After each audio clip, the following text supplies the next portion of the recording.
안녕하십니까? 서울 아산병원 심장내과 차명진입니다. 오늘은 심방세동 환자에서 노악이라고 하는 비타민 K 비의존성 경구용 항응고제라는 약제에 대해서 조금 심도 있게 알아보도록 하겠습니다. 항응고제는 혈액이 응고되지 않도록 하는 약제로 항응고제의 종류에는 와파린 그리고 크게는 노악이라는 계통으로 나눌 수가 있습니다. 노악이라고 하는 약제는 NOAC라고 하는 영문 약자에서 비롯돼서 그대로 읽은 용어이며 한글로는 비타민 K 비의존성 경구용 항응고제라고 하는 긴 용어다 보니 실제 진료 시에도 노악이라고 하는 용어를 많이 사용하므로 알아주시면 좋을 것 같습니다. 여러 환자분들께서 드시고 있는 약제는 이 와파린 또는 노악의 여러 가지 종류 중에 하나일 가능성이 높아서 처방전을 보시고 지금 어떤 약제를 복용 중이신지 한번 살펴보는 것이 도움이 될 것 같습니다. 이제 오리지널 약제뿐만이 아니라 다양한 회사에서 다양한 약제들이 같은 성분으로 노악 성분으로 많이 나와 있기 때문에 약제의 실제 성분명으로 분류하자면 아픽사반, 에독사반, 리바룩사반, 다비가트란이라는 성분을 가진 약제들이 노악에 해당합니다. 만약 성분명에 와파린, 쿠마딘과 같은 용어가 적혀 있다면 이것은 와파린이라는 계통에 해당하며 오늘 말씀드릴 내용은 노악이라는 계통에 관한 이야기입니다. 심방세동 환자에서 노악을 꼭 써야 하는 경우는 뇌졸중 위험이 매우 높은 경우입니다. 뇌졸중 위험이 얼마나 높은지는 차즈바스크라고 하는 어떤 임상에서 활용하는 점수를 계산해서 아주 간단하게 뇌졸중 위험도를 평가해 볼 수 있는데요. 이 차즈바스크라고 하는 점수에는 우렬성 심부전, 고혈압, 그리고 나이가 75세 이상일 경우 당뇨, 과거에 뇌졸중 병력이 있는지, 그리고 다양한 종류의 혈관 질환, 또는 65세가 넘은 경우에는 1점, 또 여성도 1점을 부여함으로써 총 점수를 합산하여 뇌졸중 위험도를 평가하게 됩니다. 이 점수가 높을수록 뇌졸중 위험도가 높은 것으로 평가가 되며 남성의 경우에는 2점 이상, 여성의 경우에는 3점 이상인 경우에 장기간 항응고제 사용을 고려하도록 강력히 권장하고 있습니다.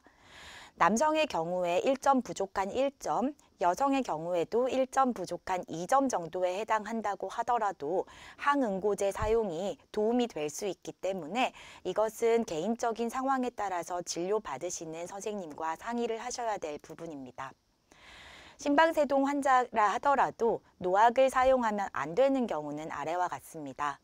아래와 같은 기계 판막 치환술을 받은 경우라거나 또는 중등도 이상의 승모판 협착증이 동반된 경우에는 아직까지는 여러 가지 연구 데이터가 많이 부족하기 때문에 노악 대신에 와파린이 더 권고되고 있습니다. 하지만 와파린이라고 하는 약제는 환자에 따라서 정말 복용이 불가능한 경우들이 있기 때문에 와파린 치료가 정말 불가능한 경우에는 전문의의 판단 하에 신중하게 사용해 보는 경우도 있습니다. 노악의 복용 용량과 횟수는 각각의 성분에 따라서 조금 다릅니다. 주로 엘리퀴스로 대표되는 아픽사반이라고 하는 약제는 5mg을 하루 2번 먹는 것이 표준 용량이며 주로 릭시아나로 대표되는 에독사반은 60mg을 하루 1번, 주로 자렐토로 대표되는 리바룩사반이라고 하는 약제는 20mg을 하루 1회, 프라닥사로 대표되는 다비가트란이라고 하는 약제는 150mg을 하루 2번 드시는 것이 표준 용량에 해당합니다. 하지만 각 약제마다 특정한 기준들을 가지고 용량을 조금 감량해야 하는 경우들이 있습니다. 이 표준 용량들이 그 환자분들께는 조금 셀 수 있기 때문인데요. 용량을 줄이는 기준은 아픽사반의 경우에는 나이와 몸무게, 그리고 혈청 크레아틴이라고 하는 신장 기능의 수치, 에독사반의 경우에는 신장 기능, 그리고 다양한 같이 복용하시는 약제들, 리보룩사반의 경우에는 특히 신장 기능, 다비가트란의 경우에도 특히 신장 기능이나 연세가 많으신 경우에는 출혈 위험이 올라갈 수 있기 때문에 낮은 용량을 복용하시는 것을 권고하고 있습니다. 노악을 잘 복용하시는 중에 외래 진료를 안정적으로 보고 계시는 경우에도 아래와 같은 다양한 내용들을 참고해서 환자를 살펴보게 됩니다. 약을 잘 드고 계시는지 보는 복약 수능도, 그리고 뇌졸중을 의심할 만한 증상이 그동안 발생하였는지, 어느 손에 힘이 빠진다든지 아니면 그동안 없던 두통이나 어지럼증 같은 것이 발생하였는지 하는 혈전색전증을 의심할 수 있는 문제에 대해서도 여쭤볼 수가 있고요. 혹시 이러한 증상들이 있었다면 가볍게 생각하지 마시고 외래 진료 보실 때 꼭 말씀해 주셔야 합니다. 주로 금방 지나가는 가벼운 출혈에는 노악 복용이 워낙 중요하다 보니 복용을 지속을 해야 하지만, 만약 지속적으로 발생하는 출혈 문제를 겪고 계시다면 이 역시 외래 진료 시에 꼭 말씀해 주셔야 합니다. 노악에 의한 부작용은 환자에 따라서 그리고 약제에 따라서 다를 수 있기 때문에 특별한 증상을 복용 이후에 겪으신다면 부작용 정도에 따라 대처가 달라질 수 있기 때문에 이 역시 전문의 선생님과 상의를 하셔야 합니다. 가장 많이 발생하는 부작용은 출혈 부작용이기 때문에 멍이 많이 들거나 출혈 문제가 있는지를 살피시는 것이 가장 중요합니다. 병용 약제, 다른 병원에서 새로 처방받거나 또는 변경된 약물이 있는지 역시 잘 살펴보아야 하고요. 혹시라도 기존에 드시지 않던 약이 처방된다거나 또는 임의로 복용하시는 다른 약제가 있는 경우에도 혹시나 상호작용을 하지 않는지에 대해서 꼭 외래 진료 시 말씀해 주셔야 합니다. 혈액 검사 결과를 종종 체크하기도 하는데, 만약에 다른 병원에서 혈액 검사를 하거나 건강검진을 받으셨다면 그 자료를 가지고 오시는 것도 도움이 되겠습니다. 그 이외에는 출혈 위험을 높이지 않도록 주의하셔야 하는데요. 고혈압이 잘 조절되어야 하고, 또한 알코올 섭취가 과도하지 않은지, 금주 또는 절주가 강력히 권고됩니다. 노악은 다른 약물들과 상호작용, 약들이 몸에서 충돌해서 노악의 혈중 농도를 올리거나 내릴 수 있는데요. 이 이야기는 노악의 효과가 강해지거나 또는 약해질 수 있다는 의미입니다. 각 약제마다 위장으로 흡수가 돼서 간이나 신장을 통해서 배설이 되는 여러 경로를 가지게 되는데요. 몸에서 노악을 이용하는 경로를 공유하는 다른 약제들과 상호작용을 통해서 노악의 효과가 세질 수도 있고, 그러면 출혈 위험이 올라갈 수도 있고요. 또한 노악의 혈중 농도가 약해진다면 원하는 뇌졸중 예방 효과를 얻을 수는 없기 때문에 다른 약제 병용에 대해서는 주의하셔야 합니다. 외래 진료 중에 일반적인 다른 약제나 건강기능식품 등과의 상호작용에 대해서 문의하시는 경우들도 종종 있는데요. 사실 노악이라는 약제와 각각의 건강기능식품과의 어떤 데이터가 많지는 않기 때문에 확고한 조언이 좀 어려운 점은 양해를 부탁드립니다. 노악 복용 중에 만약 출혈이 지속된다면 그 출혈의 종류에 따라서 조치가 달라지게 됩니다. 만약 교정이 가능한 어떤 출혈 요인이라고 한다면 당연히 교정을 해야 될 것이고요. 부분적 교정이 가능한 것인지 또는 완전히 교정이 불가능한 출혈 요인인 것인지에 따라서 대처가 달라지게 됩니다. 출혈 때문에 노악을 전혀 복용할 수 없게 되는 경우라고 한다면 뇌졸중을 예방하기 위한 비약물적 치료에 대해서도 다른 강의 자료에서 준비가 되어 있으니 참고해 주시면 좋을 것 같습니다. 경미한 출혈의 경우에는 항응고제를 다시 시작할 수 있으며 한두 번 보통 연기하거나 건너뛰면 출혈이 보통은 멈추게 됩니다. 생명을 위협하는 출혈의 경우에는 노악 복용을 즉시 중단하고 담당하시는 선생님과 상의가 필요하며 다시 복용할지 여부에 대해서는 신중한 재평가가 필요합니다. 노악을 복용하시던 중에 만약 응급수술이 필요한 경우라고 한다면 응급수술은 모든 것에 가장 우선하기 때문에 모든 종류의 노악을 바로 중단하여야 합니다. 수술의 응급도에 따라서 출혈을 방지하기 위한 검사 또는 조치사항이 달라질 수 있기 때문에 응급수술을 하시는 의료진께 노악을 복용 중이다라는 사실을 반드시 알려주셔야 합니다.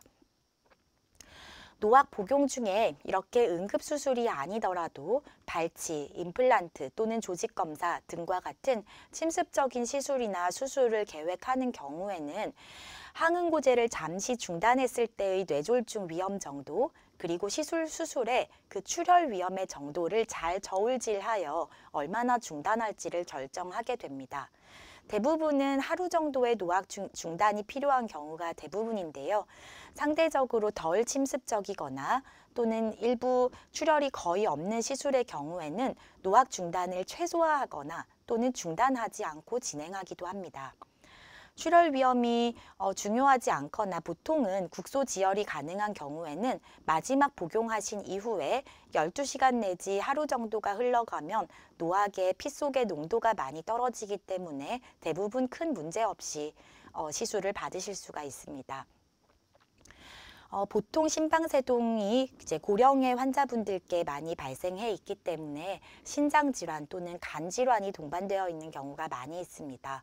노악 약제가 신장과 간을 통해서 배설되는 경로가 있기 때문에 신장질환 환자와 간질환 환자는 노악 복용에 있어서 더 주의가 필요합니다.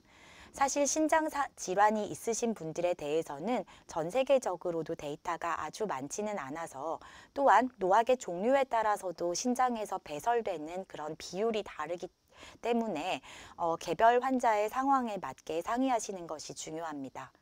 특히 투석을 받으시는 분들의 경우에는 노악 복용에 따른 출혈 위험이 다른 분들에 비해 많이 높기 때문에 노악 사용이 과연 이득일지, 뇌졸중 예방으로 인해서 출혈 위험을 어느 정도 감수하는 것이 필요할지, 이런 부분에 대해서도 아직까지는 데이터가 명확하지는 않기 때문에 역시 개별 환자 상태에 맞는 전문의 판단이 필수적이게 됩니다. 간질환 환자에서는 노악을 어떻게 사용하면 될까요? 노악이 간질환 환자에서 와파린보다는 더 긍정적인 연구 결과들이 많이 있습니다. 간 질환 환자분들께 노악의 적절한 치료 효과를 얻기 위해서는 반드시 금주를 해서 출혈 위험을 낮추는 것이 매우 중요합니다. 특히나 약물 상호작용을 고려할 부분이 많기 때문에 간질환 진료 시 노악의 복용에 대해서 간을 봐주시는 전문의 선생님께도 말씀드려야 하고요. 간질환의 상태가 변경될 경우에는 노악의 사용 여부나 용량에 대해서도 재평가가 필요하기 때문에 부정맥 보시는 선생님께도 간질환 상태의 변동에 대해서 말씀해 주셔야 합니다. 매우 심한 간질환, 중증 간질환 환자에서는 아직까지 노악 사용이 금기로 되어 있습니다. 정리하자면 비타민 K 비의존성 경구용 항응고제라고 하는 노악은 와파린과는 다른 약제이며 혈액을 묽게 하고 혈전 위험을 감소시킵니다. 노악은 기존 사용되던 와파린에 비해서 비판마성 심방세동 환자에서 그 효과와 안정성이 충분히 입증되어 있고요. 특히 출혈, 부작용 면에서 와파린에 비해서 현저히 낮은 위험도를 가지기 때문에 최근에는 심방세동 환자의 항응고 치료 목적으로 와파린보다는 노악 약제 사용이 더 먼저 추천되고 있습니다. 처방받으신 노악을 다양한 이유로 복용하시지 않는 것은 혈전 위험으로부터 보호되지 않는 것을 의미합니다. 처방받은 대로 하루에 한 번씩 또는 두 번씩 정해진 대로 복용하시고, 혈전과 뇌졸중 위험을 예방하기 위해서는 약물을 건너뛰지 않고 복약 방식에 따라 꾸준히 투약하는 것이 중요합니다. 절대 상의 없이 약물을 중단하지 마시고 외상이나 출혈 발생 시에는 상의가 필요합니다. 의사와 상의 없이 다른 약물을 추가하지 마시고 일반 의약품인 진통제와 간단한 약물들도 걱정이 되시는 경우에는 전문의 선생님과 상의하시는 것이 좋겠습니다. 치과의사, 외과의사 등 다른 의료 진료 전에도 이 약물을 복용하고 있음을 반드시 말씀해 주셔야 하겠습니다. 노악 복용하는 중에 가장 많이 일어나는 부작용은 출혈 위험입니다. 출혈은 항응고제의 가장 일반적인 부작용으로, 하지만 뇌졸중 위험이 출혈 위험보다 위험하다고 판단하기 때문에 여러 환자분들께서는 현재 항응고제를 처방받고 계십니다. 아래와 같은 출혈 증상이 있는 경우에는 노악을 처방받으시는 선생님과 반드시 상의를 하셔야 되겠습니다. 경청해 주셔서 감사합니다.